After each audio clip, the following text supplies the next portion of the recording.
Welcome to Rep Your Brand.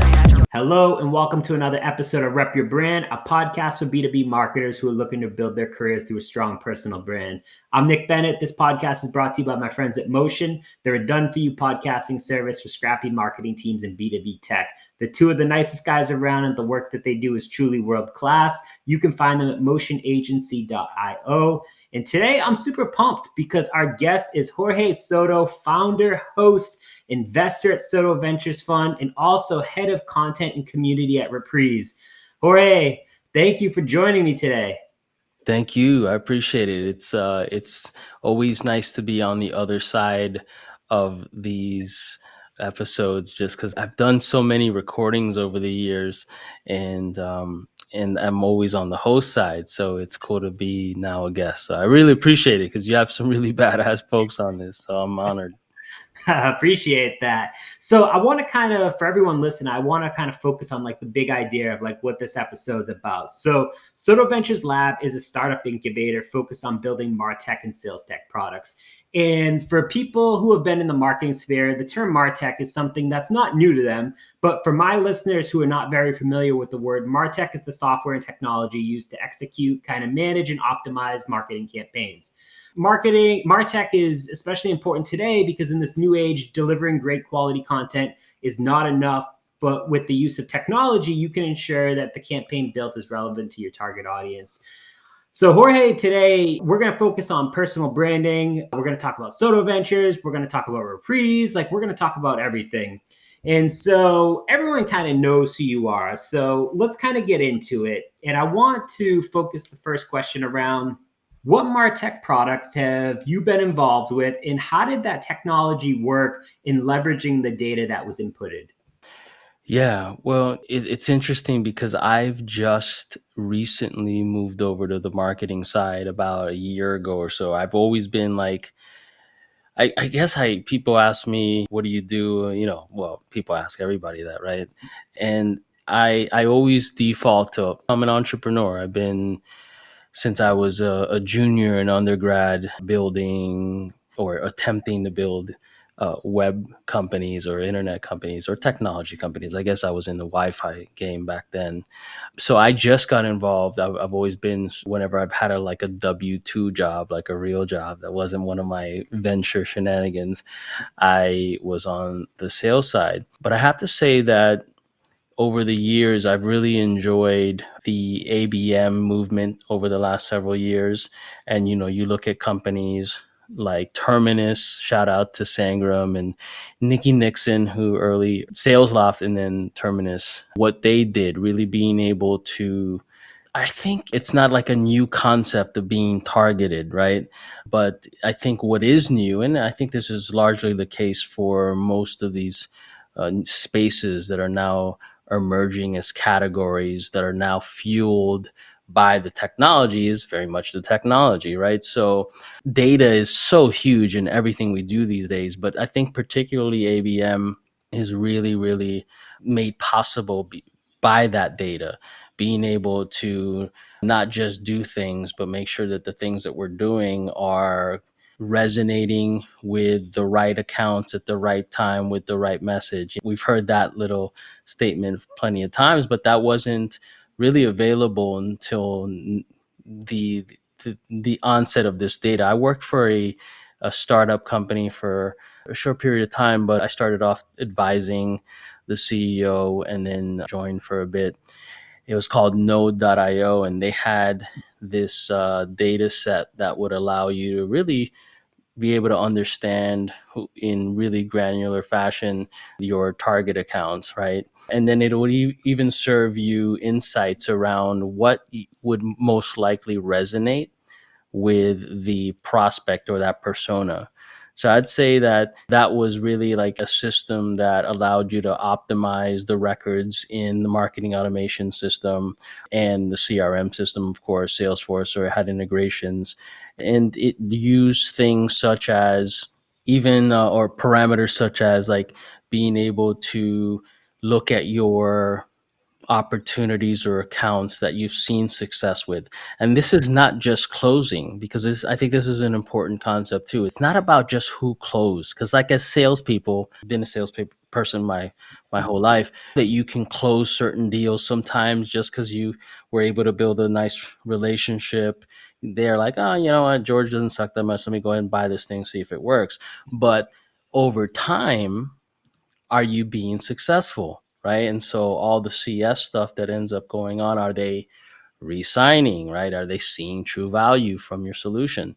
So, what Node did is or sales organization, marketing organization, be able to look at all that information and then inform the way that we would then market, communicate, etc., to particular accounts, right? So taking that ICP parameter and really getting super deep, right? Because it's interesting, because like early on it was like, okay, well, do these accounts make sense from a geographic perspective? Maybe some like higher level firmographics, like number of employees or revenue, if you can get that information, right?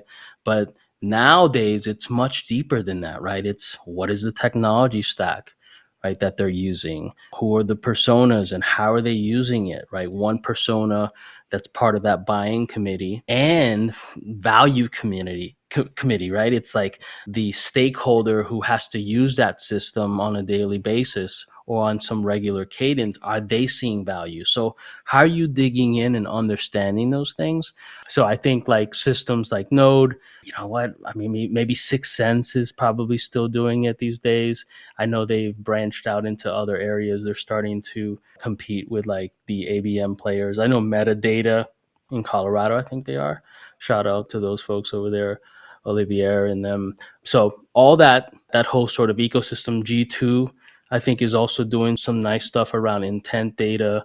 Bombora has been doing stuff for a while around that. So that's what I'd say, just organizations that I've, or tools that I've either interfaced with in some way, or of course know that I worked at, are really, I think, moving the needle and leveraging data to be better marketers. Nice, nice. I appreciate you kind of saying that. And so you brought up something. You were in sales, before switching over to marketing. And so you hosted a demo series for Reprise. And so I'm curious, how did this demo contribute to sales? Like, do you think all startups can utilize demos to drive sales, or do you think this is more focused only in B2B? Well, I'm biased, so I'm going to Yeah. say all startups can leverage a demo. And what is a demo? It's, really an experience that allows a prospect or a potential customer to experience your product before making a decision, right? And so I think any business can do that. And, I always talk about my door to door sales days back in the day when I was in grad school. Instead of like flipping burgers or, working at a pizza joint or some other thing, in the summertime, I'd go and sell these like books and CD-ROMs, if you can imagine CD-ROMs. I guess I am 40 now, but, I talk about this because even that experience, even that sales cycle, right? Even that business, we sold books, right? Like, it seems so foreign these days, but I had a demo book. I literally had a book that was and this is Arthur, by the way. I didn't want him barking, so he's sitting on my lap right now. But I literally used to sell these books that were these big encyclopedia things, right? And so obviously I could not carry those several volumes of that set door to door. So I had a demo book. So you can sort of think about how that's an example of how I am able to, as a salesperson, as a marketer as well, leverage that even outside of just B2B, even outside of technology. So, do demos impact sales and just your whole motion? Absolutely. Right. And I think it's really important to be able to, especially in this product led growth world, be able to sort of conceptualize it as what I said earlier is, what experience can I put out there that allows my prospect to interact with my product before making a decision. Now, that decision might be, I don't want to talk to a salesperson yet. That's okay. And this is not about bashing salespeople at all, right? This is just saying we're going to improve or create a buying experience that is led or dictated by the prospect, no longer a world where, a salesperson now ends up pushing a prospect into some sort of sales motion or buying motion, right? So I think it's all about increasing or improving the customer experience. Yeah, absolutely. I'm right there with you because that's something that we focus on internally at Alice. It's like you got to create moments for your prospects and customers, and moments turn into momentum, which hopefully kind of thrive on everything else. So, totally there with you. As someone who's been involved in sales and marketing tech for almost 21 years, how would you advise a B2B company to infuse personal branding into their company to drive more sales?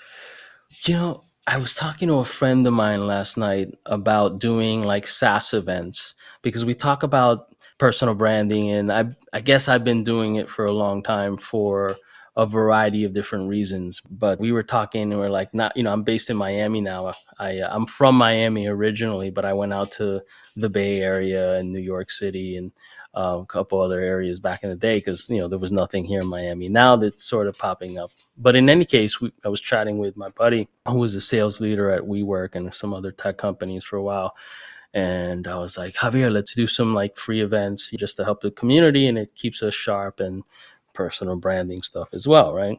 And he talked about, or he wanted to talk about rather, at the event that we're scheduling coming up, sales. And I had always been on the sales side, like I said, right? So, and I was like, you know what? I want to talk about marketing, right? As particularly in go to market. And that was really a unique kind of moment for me because I realized that I had arrived as a marketer in an interesting way and that I was really stoked about it. So to answer your question, what are some ways that you can really be able to, as a B2B organization, leverage personal branding? Number one, like, we buy from people, right? I mean, we all know that, right? Like, if you look at the social media accounts that are associated with a brand, like their employees, etc., versus like their brand or their corporate accounts. Their corporate accounts are interesting, but you get way more engagement and value from these individual personal accounts. So that's one really quick observation. Look at Gong, right? Look at outreach.io. Shout out to Manny and Udi and all those folks. Manny at Outreach and Max and all good friends, and Udi and those folks over at Gong. And if you just go on their LinkedIn right now, go to the Gong company page, and you'll see that, yeah, there's some engagement. But if you go over to like Udi's page and look at his post, way more engagement, right? Like, not even close, right? So people like to interact with humans, right? And so from a personal branding perspective, if you're an employee at a company, you have to feature everyone within the organization. That's my opinion, right? Like, even the SDRs, even like to the extent that you had like a staff that was cleaning the floor, like, I would say for them to post stuff, right? So it just gives a different dimension. It humanizes that brand. It starts to kind of give you this window into the company that we never had before. Before, it was just like logos and a website, maybe, the last 30 years or so, right? So like, being able to leverage the personal brands of the employees is really huge. The other thing that I would say is being able to infuse the personality, like really being authentic about it, right? Like my buddy Gaetano, who was at Sales Hacker, and then he was in Nextiva, and now I'm blanking. Aura, I think it Yeah, is. he's also an advisor at Alice, by the way. Oh, shout out to Gaetano, the man. I love him. And he's so raw, right? It's like so raw that sometimes it makes me feel uncomfortable because he's got that New York, like bold New York stuff, and I'm a little shy sometimes, right? But I love it. Like, he was dropping F bombs and like got his music because he's a musician as well. But it's so authentic and real, and I think people really are attracted to that. Now the key is you do have to like back it up, which Gaetano is probably one of the best marketers I've ever met. He's certainly like the most brilliant SEO guy I've literally ever met. Like, I don't even understand the stuff he says most of the time, right? So that's an important piece, right, to the whole equation, and it's being able to back it up. So being authentic and those sort of things, but then mixing in some expertise in that communication. So not only is that great for your company or organization, but it's also great for you personally, right? You mentioned, oh, a lot of people know me or whatnot, which makes me feel warm and fuzzy inside. I think it's like early on in my career, I was like, I'm not a HBS Harvard guy or Stanford. And at the time when I got into startups, there was largely who was running the show in the startup world, these Ivy Leagues, et cetera. Right. And so I had to figure out a way, at least in my mind. Now, this could have just existed in my own mind, but I needed to find a way to kind of like break through the noise. And for me, it was about being courageous and bold for myself and challenging myself. And so being able to build a brand in Silicon Valley, New York City, and these areas I was in was really important. So how did I do that? Do events, right? So I was doing in-person events and I was just doing them for free. Sometimes I'd make money. I started a couple organizations over the years that did this, sales for startups and the Sotoventures stuff. That's how it actually started off, where I was just like hacking on projects, launching like little ventures and little hacks, and then the personal branding stuff. And the story behind the name is that, my last name is Soto and I loved ventures, and there was like this adventure. So it was like my adventures. And then somehow, it sort of like took a life of its own, which is really interesting because for me, it's just like a joke. In 2015, I was working for Twitter. We had sold a business to Twitter. I ended up leaving Twitter early on to go and do another sales tech thing called DashTab with some buddies. It didn't quite work out because they didn't want to like get serious and start to compete in the sales enablement or sales engagement space. And we had to because there were players like our friends at Sales Loft and Outreach and et cetera. And so, I was kind of bummed and I just said, okay, well, what do I do now? I just quit Twitter. I could have kept vesting out there and et cetera. So I was like, all right, I'm going to launch sotoventures.com again because I had it before, but it was like, it never really like had like a nice brand, et cetera. And then I bought a one-way ticket to Madrid and I was like, I'm just going to start traveling. And so what I would do was I would like record videos like this. And this is, 2015 or so. And I'd get drunk or smoke a joint or something and do these interviews with like, and this is maybe the first time I've ever talked about this, but it's hilarious because in my mind, I was just like talking about this serious stuff. But here I am in like a hostel or hotel or whatever in some place around the world. Brazil, I did it, I was traveling around interviewing venture capitalists and important startup founders. And, we were talking about real stuff, but in my mind, it was kind of, again, like a sort of this like joke or even like, I love the VC community, et cetera, but they had passed on me for so many years. I was sort of bitter, as a startup guy. So I was like, you know what? This is sort of an irreverent sort of attitude on everything. Anyways, so yeah, I went on a tangent there, but I think the important thing is to remember what is the reason why you're doing the personal branding stuff. How does it impact your company? How does it impact your career? And then, are you being authentic about it? Because I don't think that you can actually like sustain that if it's not authentic, right? You'll just get tired of like checking the boxes. Yeah, exactly. I'm with you because that actually brings me to like my next point. But like, I feel like for me, like bringing my entire self onto a platform, LinkedIn, Twitter, whatever, like I try to bring my whole authentic self. Like I talk about obviously professional stuff, but I also talk about like personal stuff. And like it goes to kind of show like how you create like those relationships with someone. And so it was interesting because I was looking at the Soto Ventures Instagram page and it's your company name, but like your personal life is throughout the page. And so something that was prevalent was your holistic and kind of like religious take on life. And do you think, and it goes back to the authentic piece, like what are your thoughts on bringing your entire self onto a platform, whether it's Instagram, Twitter, LinkedIn, whatever? Like, what are your thoughts on that to like get to know someone deeper than just what they do in their regular job? Yeah, well, my Instagram page is interesting because like Soto Ventures is Max Altschuler over at Outreach now and Go to Market Fund. He's been a friend for a long time.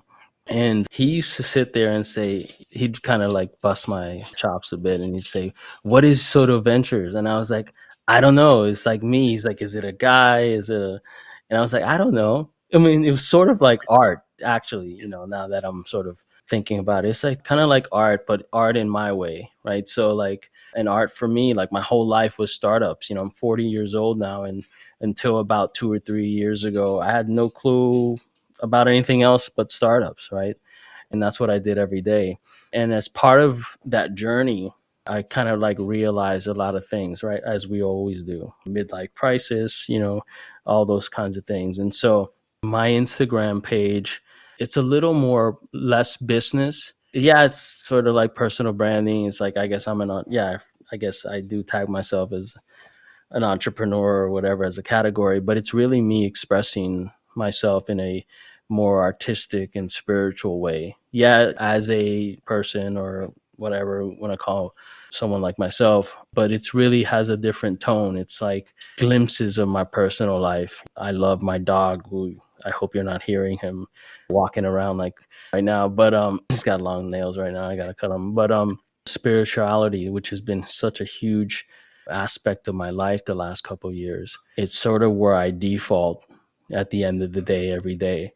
And so I just wanted to leverage that channel to communicate that aspect of myself. So I think like sometimes you'll see business stuff on there, but it's not like my Instagram, that personal like handle is very much for different purposes. It's again, it's like spreading a message of self-actualization and enlightenment and things like that. Like obviously, like I'm not a monk or I'm not a specialist in that arena, but these are things that really are important to me. So I think it's also important to be able to understand on a per channel basis, what do you want to communicate? Like Twitter is largely business for me. LinkedIn, largely business stuff. I will sprinkle in some personal stuff. Sometimes like Twitter's, I get away with like some bold statements, sometimes some existential statements, things like that. But it's generally like the persona or the aspect of myself, I should say. I think that's probably a good way to think about it, is like the aspect of myself that I want to communicate on Twitter as a channel is different than my Instagram, is different than my LinkedIn. That makes a lot of sense. I mean, it definitely plays in. Like, what kind of role do you think, like, the personal brand that you've created for yourself has kind of played in the growth of like Sotoventures and just like what you do in your everyday life? Do you think it's accelerated you? I know everyone likes to talk about, people like to talk about, monetizing once you get to a certain level. I mean, you look at people like Justin Welsh and like DG, and you see all these people with like incredible successes for the brands that they've created. Like, do you think that you're on that same type of path from what you've been able to do for yourself? Hmm. That's a good question. I've toyed with consulting and things like that in the past. I think that the business that I've been able to generate from consulting as an individual was really based on the merits of like what I had done as a professional over the last 21 years or so, right? And so I'm not sure how much of it was attributed only to like the personal branding stuff that I was doing. Yeah. I think probably an aspect of it was that, like, I got on, I don't know, videos or events and I shared that stuff. And I was confident enough, I guess, to be able to communicate my ideas and get up on stage and talk about things that are related to startup sales and marketing, go to market, etc., launching companies, being a founder in a public forum. So I think that probably if people saw that, they're like, all right, well, maybe he knows a little bit of about what he's talking about. But I think it was, my ideas were never really like, oh, I'm going to be a consultant and or build my brand for that reason. It was really like, in many ways, it was driven by a lot of insecurity within myself, of saying, like I said earlier, it's like, I don't know that I'm smart enough to be in a room with all these people and etc. So let me try to show them in some way that I am somewhat versed and have had experiences. A lot of it is also therapeutic. Like even this whole podcast with you, I'm like, don't, it's like, oh, I want to get off this and be like, oh, I told that story and, let's get it off my chest. I literally developed PTSD from startups over the years, just from like ups and downs and things like that. Like risk, when you take risk for so long and then it bites you in the butt years and years after, and you're like, wow, it's still this hard for some of the same reasons. And then some of the, like totally brand new reasons, right? But I think just to kind of wrap it up around that question, yeah, like I didn't really think about how I was going to monetize the personal brand directly because I always wanted to just be a inventor of some technology that was cool, right? So it was less about me personally. But I guess it does definitely help. And what's funny is like, yeah, so now Soto Ventures is like still a weird thing in that I'm so busy with Reprise over the last year and change that I haven't done much. We have launched a couple projects over the last year and change, but Reprise has been my main focus. But I am really excited about what Jason and team is doing with like charla.cc. And then there's a couple other projects. We're launching something called on the block.miami, which is a SMS based like service that allows you to like subscribe to blockchain and NFTs and all that. And I'm trying to get into that a little bit because I feel like I missed out a lot. Like all my buddies were buying NFT or Bitcoin and etc. All these cryptocurrencies years ago, and now they're like somewhere, retired and whatnot. No, I'm just kidding. They're not retired, but I felt like I did miss it a bit. So I'm trying to dip my sort of like hand in that a bit and learn a little more because I'm a SaaS person, right? Like I'm just a SaaS guy and I've always been, or I should say the last 13, 14 years. So certainly focused on SaaS. So yeah, so that continues to be a creative outlet for me and an incubate and play with ideas. And we'll see if any of those things end up popping. But that's kind of still this sandbox that I play in. I love it. So we're coming up on time. So I got just a few last questions for you. So what's kind of like your favorite resource, like that you kind of rely on to like keep up to speed? Like, I feel like you're everywhere from like the perspective of like, I see your name like pop up like all these places. Like, what do you do in your free time? Good question. Now in 2022, my free time is literally free time. I have to, right? Like when I say free time, it's like I'm not occupied with anything related to Reprise or any sort of other like creative projects. I spend time just in, it sounds weird, but I spend time in silence and a lot of meditation, Yep. yoga. I became a yoga teacher, Oh, nice. certified yoga teacher in Q4 of last year. I don't teach like for money. It's really for myself. Spent a lot of time in just dipping into the esoteric spiritual topics I was talking about. And when I say spirituality, I'm not speaking to any specific religion or whatnot. I'm saying just in general, even though I was born and raised Catholic, I've really been able to learn personally to embrace all religions.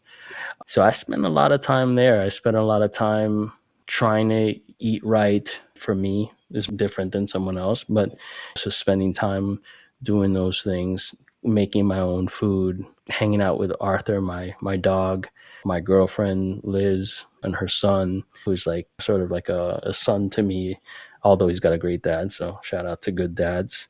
And spending time with my dad, my mom whenever she's in town, because she's a couple hours north in Tampa. So balance is so important. Just because I didn't have that for years and years and years, right? Like I just grinded it out. I felt like I could, if I tried hard enough, that I could like push the universe to achieve some level of success that I wanted to. And I realized that like it's burnout is real. Yeah. I didn't, that's sort of what I was alluding to a couple of years ago. It happened to me and I was like, whoa. And, all that stress and anxiety and all this stuff that had built up over years of just working, it all, it hits you. And so I think balance is more key these days than ever before. Yeah. And so, yeah, I try to achieve a lot of that in my quote unquote free time. Love that. Love that. All right. So, last question for you.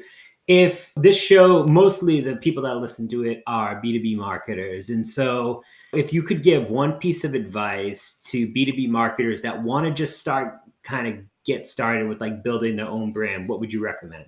Yeah, well, I would say that there's a couple things that I would do. I know you said one piece of advice, but I'll sort of consolidate it and open up a Word document and list out the topics that you feel most passionate about. And so you might come up with, I don't know, 6 or 7 topics. start to focus on those, let's say, top 3 topics or so that you feel like you could be inspired to write content about, to create content like video content about, and dark social stuff, putting that out there and starting to have drive conversation on the channels. So that's the first thing. What are those topics? What's your voice? Are you irreverent? Are you quirky? Whatever it is, right? So think about what that voice or tone is going to be as well. Then think about your channels. What are you going to do on LinkedIn? What are you going to do on Twitter? I would say Instagram and the other ones, like, I don't know anything about TikTok and all that. I know it's popping, but I guess I don't know. I've just been acutely focused on on Twitter and the channels that I know. Now, I'm not saying not do it, and this is just what I can speak to, right? So think about that. Think about what you're going to do on those channels, what's your voice going to be like. And I would say, launch a content series. Now, that content series could be audio visual, like this one, for example, or it could be just written, short form, long form. But I would say start to also do that. The last thing I would say, just because we could go on forever, is just do it. Don't overthink it. They're going to be great or people are going to like it. Who cares? Like, that's one thing that I will stand behind is I never gave a shit really if anybody cared. Certainly, like, I'm sure that I don't know if anyone still cares, but I didn't care because it was all about me, right? So it was all about like me being like what I wanted to put out in the world. And if one person saw it and saw value, that's awesome too, because I could then go back and say, you know what? But I'm putting out the stuff that I want to put out in the world and I can stand behind that. So don't overthink it. Just go for it. Put together a plan and it's all going to work out. And consistency, and it's going to take a while. Like, I've been doing startup stuff, like I said, 2 decades, right? The content stuff, I was looking at a blog that I created. Actually, if you Google entrepreneurial diaries, there's a blog that I launched many, many years ago on like Blogspot that'll come up and you'll see. So, like, you got to do it for a long time too.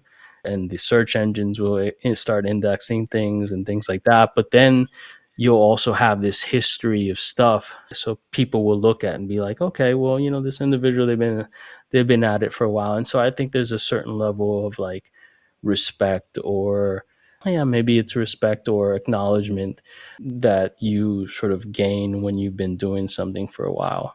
Yeah, no, I'm absolutely with you, man. That was fire advice for sure. Last question, like, where can people go connect with you? I want to make sure, because I want to drop this in the show notes. Like, where should people go to find you at the end of the day? Yeah, so all channels, certainly if you're a B2B marketer or salesperson or revenue leader, I post content all the time on LinkedIn. So it's LinkedIn /in whatever /Sotoventures. So you can just go on there or search for me on LinkedIn. Hopefully I come up.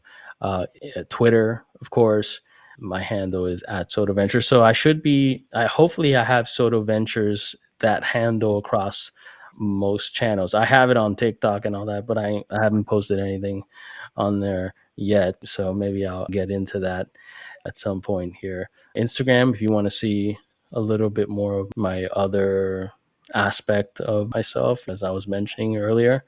And yeah, Facebook, but Facebook's really more for connecting with family and things like that. So these days, seeing my aunts and uncles and cousins around the world posting stuff. So, but I do post some stuff there, but I don't think anybody on this show is going to be interested in that. I appreciate that. I'll make sure to drop some links in there for the show notes too. And for everyone, listening, make sure to go follow George. Like, give him a shout out. Like, follow Reprise, follow Charla, follow all these things. Make sure to kind of follow all the incredible things. Thank you so much for joining me today. It was a pleasure to learn from you. You've got a wealth of knowledge, so I can't wait to share this with everyone else. Well, thank you so much, Nick. You're an absolute rock star. I've been following your content now for a while, and I really appreciate you bringing me on the show. And especially the guests who have been on here have been really phenomenal. And so I'm really honored to be one of the individuals that's been given this opportunity and be associated with their company. Appreciate that so much. Thank you again. We'll catch you all soon on the next episode of Rep Your Brand. Stay safe, everyone.